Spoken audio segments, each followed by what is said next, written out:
This will be video 3 in my series on Tiny Epic Cthulhu. We're going to cover the solo assistant rules, go over the astral artifacts, and dive into Cult of Chaos. So let's get into this. Welcome to Solitary RPG. This is video 3 in my video series on Tiny Epic Cthulhu. We're going to talk about the solo assistant rules, go over the astral artifacts, deluxe material that came in the core game, and dive into the Cult of Chaos expansion. Let's just get right into the solo assistant rules. The solo assistant rules are really cool. They basically take some of the agency away from you, and the rules just decide how the assistant is going to collect tentacles, move, how they banish shamblers and close portals. The way I look at the solo assistant is as an experienced investigator, because of the way they behave on the table. They have a little bit more experience and they can do things you can't do. Before we dive into the solo assistant rules, let's just take a quick look at the investigator's cards, going over the solo assistant side. The normal investigator side, you'll see that your investigator has an ability, and their temperance track have these little dice symbols on them. There are no numbers on the temperance track. On the solo assistant side, you're going to see that there's no ability for them. There's actually numbers in the temperance track. This is how you collect tentacles. You have to start with greed and then move from left to right collecting tentacles. You have to fill in the bottom and then you can start filling in the top. So that's one of the things that changes. You do not control which tentacles you collect. The mechanics do. Here on the delirium track, you're going to see this infinite symbol instead of the dice symbols. What happens with rerolls when you collect delirium with the solo assistant is this is the number of times you can reroll all of your dice. So for a regular investigator, as they collect delirium, this is the number of dice they can reroll. So they can, if they have 1 point of delirium, they can reroll one of their dice, 2 points, 2 of their dice, 3 points, 3 of their dice. For the solo assistant, the thing that changes is if you have 1 point of delirium, you can re-roll your dice once, but you have to re-roll all of them. Oh, that was awesome. If you have 2 points, you can re-roll them all twice. And if you have 3, you can re-roll them 3 times. It just gives you a better chance to re-roll your dice for a better result, but you can't pick and choose which dice you re-roll. And then the very last thing is there's this little symbol down here in the lower left corner. That is to indicate that this is the solo assistant card. It's also shown here on the main card. And those are your differences. So let me set this back up and then we'll go over the rules. But let's dive into these rules real fast. You do have a solo assistant card and they look very similar on both sides. But there is a phase 1 and a phase 2 side. And one of the visual cues you can pick up on is on phase 2, the purple doesn't bleed as far down into the tan as in phase 1. So that's a good visual cue, but you are still going to treat your solo investigator as a player. However, when they go to collect their tentacles, the solo assistant has to collect greed tentacles first, followed by rage, and then fear. And you're going to collect from left to right on your card. You're going to fill in the bottom row and then move to the top. And this is why these cards have numbers on them, just to remind you the order in which you have to collect madness tentacles. You just have a mechanic built in, kind of controlling how you collect your tentacles. Also, movement is decided based on the Wheel of Madness. And the solo assistant is going to move the shortest distance towards the front of the pointer on the spinner based on a number of fear tentacles. And this is why I feel they're an experienced investigator. They can move through the location in phase 1 where the Great Old One is, and they can even interact in the same location where the Great Old One is. They are not restricted by the Great Old One during phase 1. Meaning that they have more experience and can interact in that location. When you move to a location, you're still going to draw tentacles the same way you would if you have shamblers in it, meaning the way I take it is that you can go outside your order if you go to locations where shamblers are, using them as a tool to get different tentacles for collection. Because it just says for draw tentacles, draw madness tentacles from the draw bag equal to the number of shamblers at the location you move to. So that's a standard rule. You're still doing it. Doesn't say anything about you still have to stay in order. So that's how I'm interpreting that rule. You're still going to reveal the page card. You can still translate page cards as normal. When you go to banish shamblers, though, you banish shamblers based on the tentacles you have the most of. And if you have a tie, you will use the order. Let's say there's multiple shamblers in this location. You have a tie on tentacles. You would use the track and you would start from the top to the bottom using that to break your ties. So let's say I have 2 green and 2 blue and I have no red. I would go to blue. That would be the shambler I would banish. Doesn't mention anything about chaos tentacles being used as any type of a tiebreaker or anything. It is strictly based on your madness tentacles.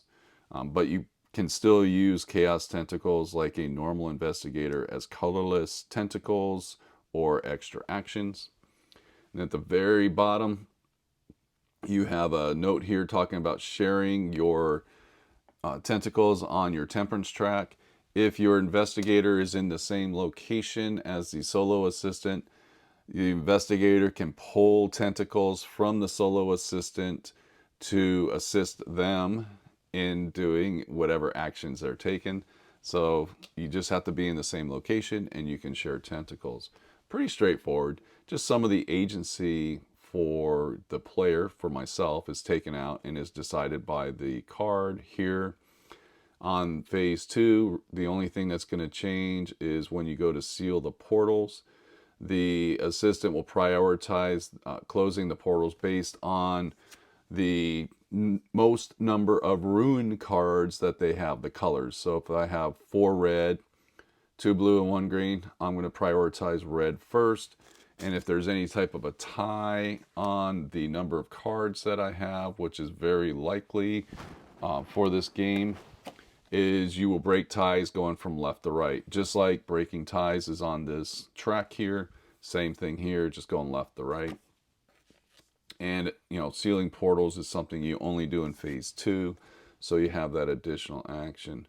One thing you might notice is I can't take the action for the town ability. It's not listed on the card. It's not listed in the rules as something you can do. So you do not get that action. You just get the basic actions. So that's just a brief overview of the solo assistant rules. Let's spin the wheel of madness and put it into action. So we're going to spin the wheel as normal. So we spin the wheel. We're going to resolve the action on the front of the pointer, which I got the draw the extra tentacle for this location. So we shake up our tentacles and we still place them down based on the power of the Great Old One, which is currently 3. So we pull 3 to start with. And then we got to pull an extra 1 because of the action here on the spinner. So we've done that. We're still going to populate a shambler in the location. And we're going to move the Great Old One. So we still spin the wheel as normal. Nothing has changed there. Then what we're going to do is activate our senior investigator. They can pick up tentacles, so we have to start by picking up green tentacles, greed, because we move from left to right and we fill in the bottom row and we move to the top. So my second action is going to be to move, and then my third action will be to collect tentacles again. So I have to take the red and the blue to fill in that bottom row, and then that's my 3 actions. I can still spend chaos tentacles for additional actions if I want. Got to remember to flip those cards.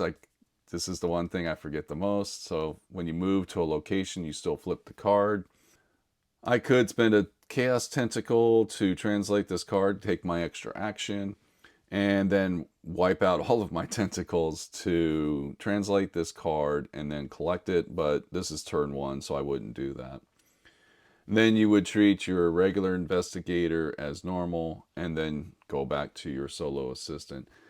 This is the general concept of the solo assistant.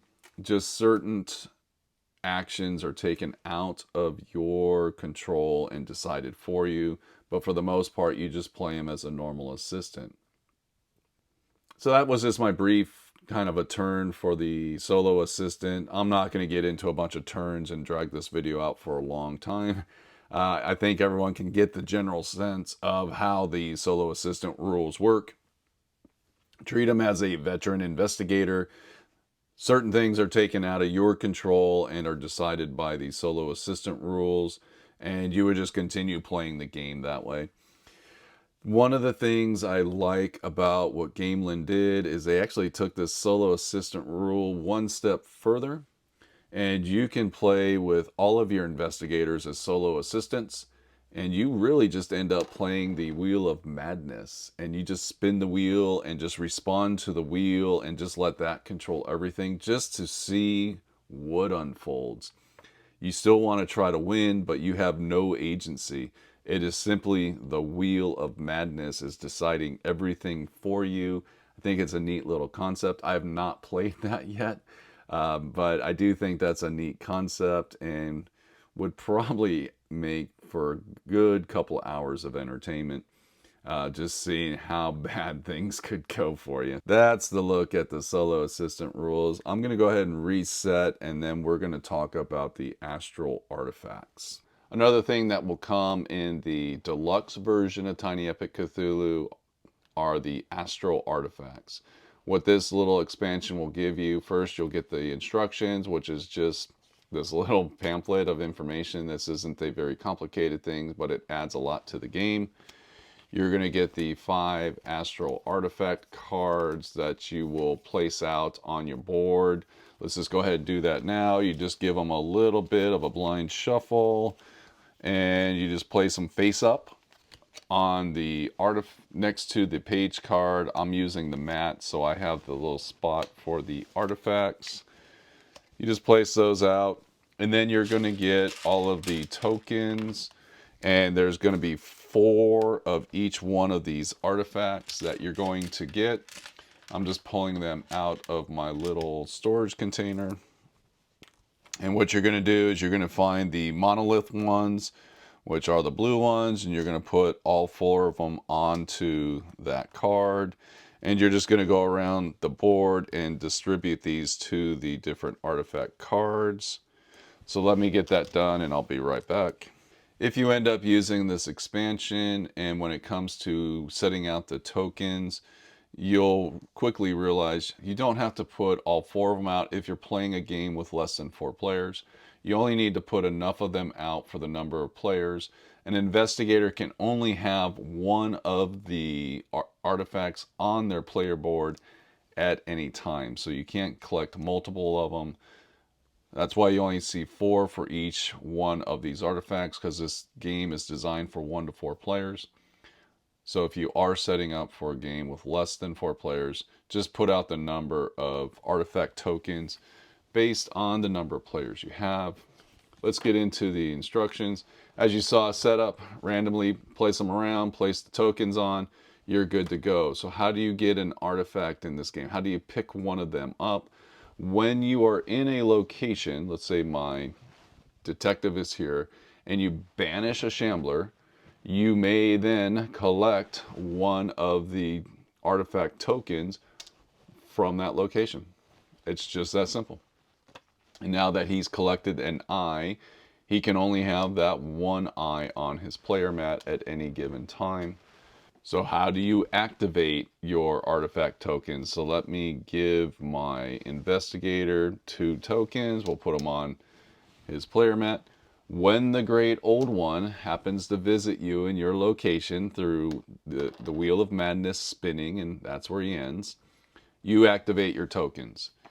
You can just go to your pamphlet. This will tell you what each one of the tokens does so that you don't have to look on the cards, but you can also just look on the cards. And then you just activate them. If one of your tokens cannot be activated, you just leave it on your player's mat, because not all of these are going to be able to be activated. And if you do activate one of the tokens, you just put it back on the location card in which it has been assigned, and you're good. The gold coins, you can move up to 2 madness tentacles from your current location to your player's mat.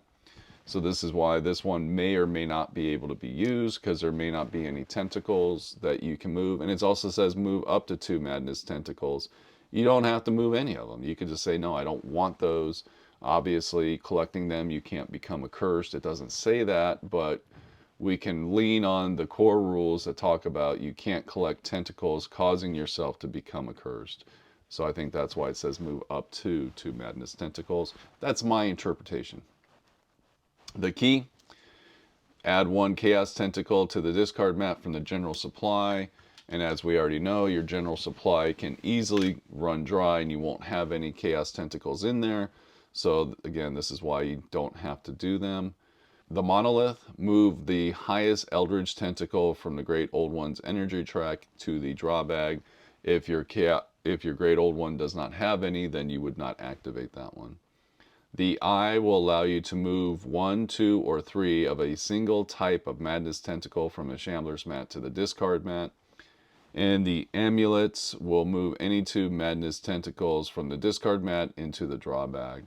So you can understand just by reading these abilities why some of these will not activate when the Great Old One comes to visit you, especially early on in the game. But that's how the artifacts work. I feel this is a great little expansion, especially when you're playing solo. And just to kind of touch base on something, the pamphlet doesn't say anything about the solo assistant rules, but when we look at the solo assistant rules, it says you treat them as a regular investigator. I would say you could still use this for the solo assistant. They can collect these when they banish shamblers just as easily as you can. And this is just a neat little tool just to make things a little bit more interesting, give you that little bit of an edge in the gameplay. That's just a quick look at the artifacts. There's not a lot to get into. This is pretty straightforward stuff. So let me clear the board again, and then we're going to dive into the Cult of Chaos. Now that I've reset the board from the astral artifacts, I flipped over the Doctor for a regular 2-player game, because that's really what I'm going to talk about in this expansion. Let's get into what comes in the box. So when you open up your box for the Cult of Chaos, first you're going to have 2 new location cards. You're going to get a shrine and an observatory. I think this is great. Now you can mix all the 7 cards out and then just lay the 5 out, just giving you a bit more variety and randomness into your locations. You're going to get 4 new investigators. You're going to have a student, a cultist, a hunter, and an astronomer.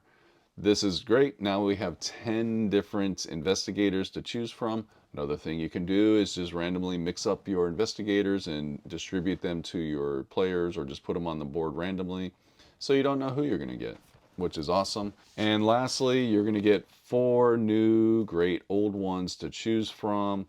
These I consider are the mid-range Great Old Ones, simply because of the values that you need to use to close the portals all fall into that mid-range, where the one that we have out is the beginning one with lower values on closing the portals, and Cthulhu being the highest value. These all fall in that mid-range. 4 new Great Old Ones to choose from, which is a great thing you can do, because you can now just mix these up randomly and pick one for your game. That is the new content that you'll get in the Cult of Chaos to expand the core set. Plus you get all the tokens for the Great Old Ones, your investigators, and everything you need to play with the Cult of Chaos expansion material. So you got these 2 other cards. This side, which looks like a solo investigator, and this card are strictly used for solo play. I am not going to cover this. I have not used this in a solo game.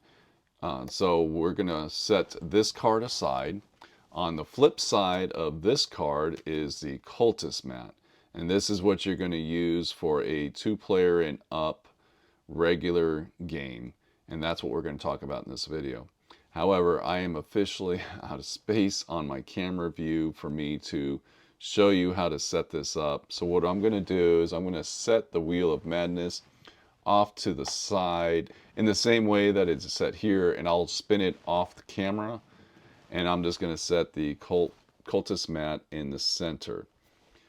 What are you going to do for the Cult of Chaos, and what exactly is the Cult of Chaos? The Cult of Chaos is a whole new level of complexity to the game, which is going to make it harder for you to translate your pages of the Necronomicon, and it's going to make it harder for you to close the portals. That is pretty much all the Cult of Chaos is going to do. You're going to set up your Cult of Chaos mat, which you're going to fill in these followers. So one of the new tokens you're going to get are these little green characters here. They're called follower tokens, and you're going to fill out all 10 of these. Once you've filled out the 10 followers on the Cult of Chaos mat, you're going to have these new yellow-green tentacles. These are called cultist tentacles. You're going to put 5 of those on the mat here, the cultist mat. So once you've placed the cultist tentacles on the cultist mat, you're going to take 5 of these and place them in your draw bag. This is how you activate the cult leader for this game. Since we are setting up for a regular 2-player game and we're setting up our cultist mat, you're going to notice you have extra tentacles for the cultists. You just leave those off to the side. You're not going to use those in a regular game. These are used in a solo game, and I'm not covering those rules. Then you're going to have some extra Eldritch tentacles that come in the Cult of Chaos expansion, and you will place those on the mat as well. So that is how you set up your mat for using the Cult of Chaos. You're also going to have this really cool token. I call this the Cultist Leader. And when you are setting up your game and you're going to use this expansion after you get everything placed on the play area, and you're spinning the Wheel of Madness to place the Great Old One, populate your Shamblers, place your Investigators, you're now going to spin the Wheel of Madness and you're going to add the Cult Leader to the board, because this Cult Leader is going to move around, and that is how everything is going to kind of come unglued. This here is a tracker that is going to be used by the leader, the cult leader, to cast a spell on the city, and that is how the cult leader is going to make things more complicated for you as the game is played. So anytime you draw a cultist tentacle out of the draw bag for any reason, the spinner lands on a city location, you're populating your tentacles, or you move to a location with a shambler and you're drawing tentacles, anytime you draw one of these, you activate the cult leader. First, these will go into the discard mats, and they get put back in the draw bag, so they're going to constantly be coming back to you. First thing you're going to do is you're going to move your cult leader 1 space clockwise. So by pulling those tentacles is how your cult leader is going to move around the board. So you move your cult leader 1 space clockwise.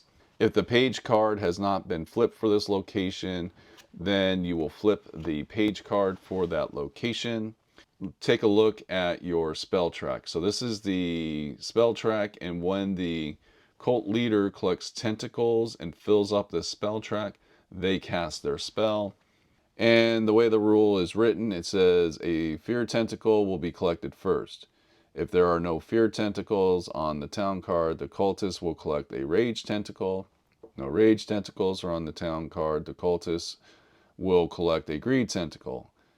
If the cultist cannot collect any madness tentacles, they do nothing. So it's pretty straightforward. You have to get a blue one first. If there's no blue, you're going to collect a rage tentacle or a red one next. And they can only collect 1 tentacle at a time. Once the cultist leader has filled in all of the tentacles on the track, what you're going to do is you're going to take the madness tentacles that were collected. They go on the Shambler's mat, so they actually go into the abyss or the other world. You're going to remove the page card from the location and replace it with a new card.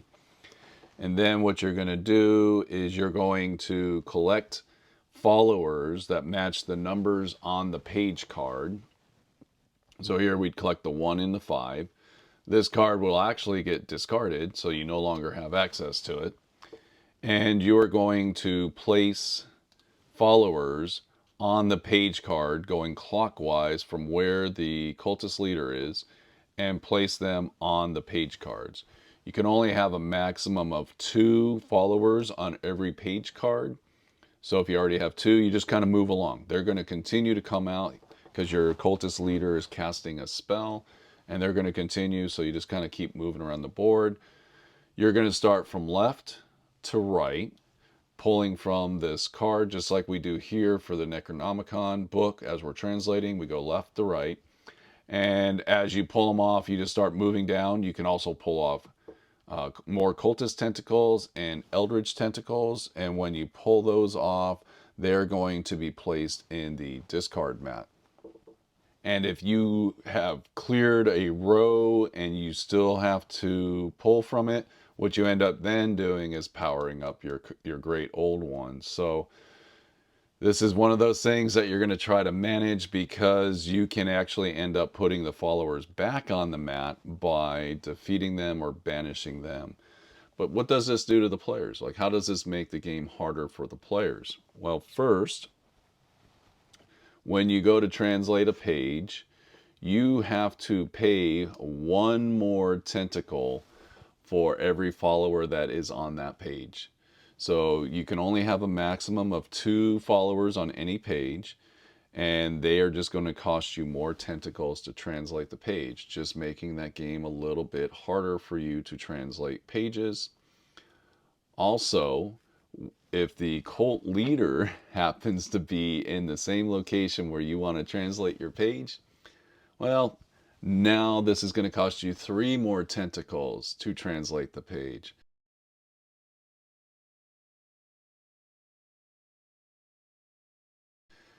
Yes, it's making it that much harder. And then when you flip to phase 2 of the game, these followers can take damage.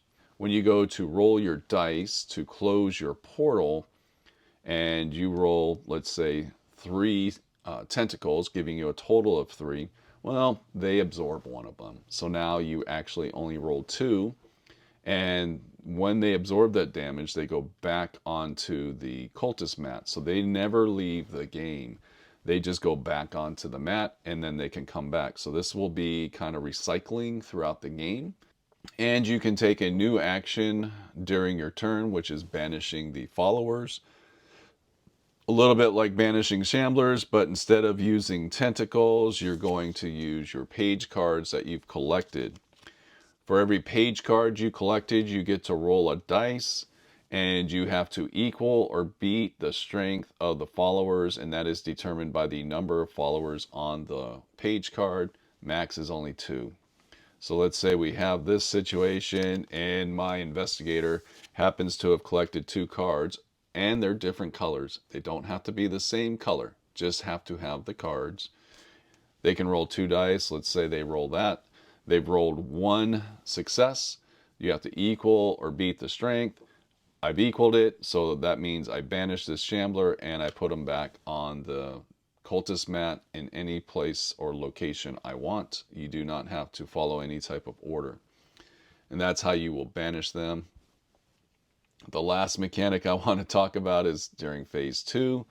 If you are trying to close a portal and the cultist leader happens to be in the same location as Cthulhu, guess what? He's now a wall in phase 2 of the game. You cannot close the portal if the cultist leader is in the same location as the great old one. I'm not gonna lie, this adds a lot of complexity to the game, and if you're into really complex games, this is going to add that to it. It's entertaining, but it is a lot to keep track, especially when you're playing by yourself. One of the things that is hard playing solo is you're keeping track of everything that's going on. When you're playing in a group, I kind of look at group experiences like I'm playing with a supercomputer. I have a lot more people assisting and giving input and having an understanding of rules that can assist while playing the game and just makes the experience go a lot faster. But when I'm playing solo, it's a slower grind. I'm playing with an older computer. I have to be concerned about all of the inputs, and this expansion adds a lot more inputs that I need to keep in mind and understand. That's why when I play solo, I'm constantly referring back to the rule book, looking at each step. Some of the steps come naturally over time and experience of playing, and this is one of those things that you just need to get a lot of playthroughs under your belt, especially playing solo, going really slow, looking at the rules and just taking it one step at a time till you get a really solid understanding of adding this level of complexity to the game. But that's a general overview of the Cult of Chaos expansion. I don't have enough space to show everything for this game on my camera, but it's a neat expansion, and I think just the addition of the 2 locations and the extra investigators and the great old ones. I love it when expansions expand the core game and then add a new mechanic that is optional for your experience. This is a great example of an expansion that I enjoy. Outside of that, thank you very much for watching. As always, if you noticed any mistakes or anything that needs further clarification because I didn't do like actual playthroughs, leave me a comment. I'll be more than happy to either go further in detail in the description of the video or correct any mistakes. But this will wrap up my review of Tiny Epic Cthulhu. That being said, thank you for watching and have a great day.